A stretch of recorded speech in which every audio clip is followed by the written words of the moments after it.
Clipless pedals. You know, clipless pedals. They're the ones with the clips on them. Okay, so the name might be confusing, but the cliplessness of it is actually referring to toe clips that old style flat pedals came with.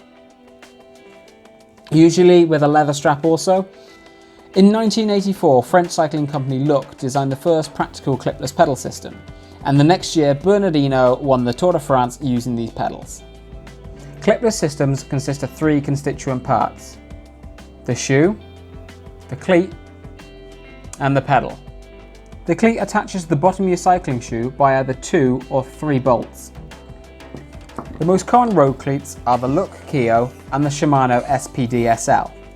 These are the standard 3-bolt configuration and come as these little plastic triangles. For mountain bikes and other off-road bikes, they typically use Shimano's 2-bolt SPD design. These smaller cleats allow the shoe to have a recess where the cleat sits in the treaded sole, allowing you to walk, run, or just put your foot down without the cleat standing proud of the shoe.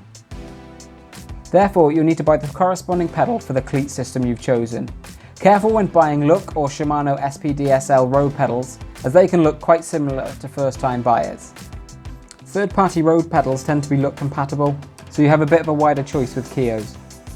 Road pedals are one-sided, unlike off-road pedals which can come two-sided, meaning it's easier to clip back in after you've stopped, or should you need to dab a foot down on a difficult section.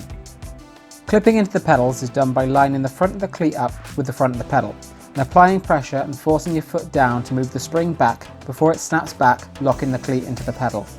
Removing your foot requires you to twist your foot outboard of the bike and put your foot down. Now, road cleats come with a certain amount of float.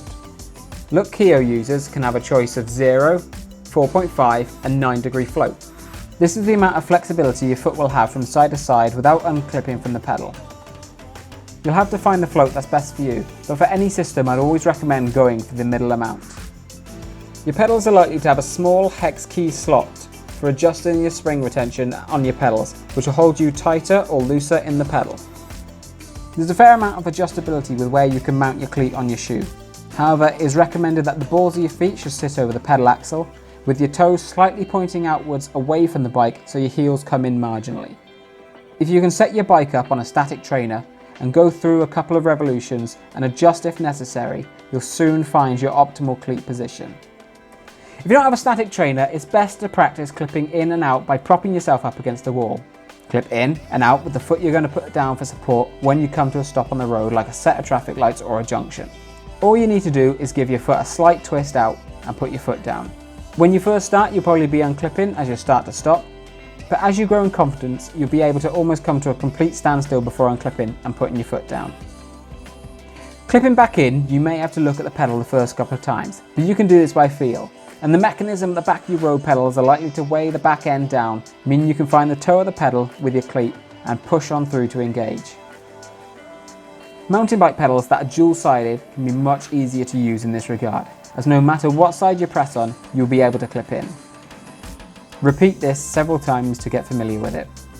A word of warning, you're likely to get your timing wrong at some point and fail to unclip in time. This is known as spudding. Fortunately, you're likely to be only stationary when this happens, and the only injuries you'll sustain is a flushing of the face and a severely bruised ego. So there you have it, an introduction to clipless pedals. It's not all of it, but it should give you an introduction to the basics you'll need to know to get started. Check back on Bikes and Laces for more cycling and running content. We release videos every Tuesday, Thursday and Saturday. Links to our social medias where we release different styles of content to the videos on our YouTube channel can be found in the description down below. If you enjoyed the video, let us know in the comments and click the thumbs up button. Consider subscribing to our channel if you haven't done so already, and click the bell icon to be notified when we release a video. Hope to hear from you, and you'll see us right here next time on Bikes and Laces.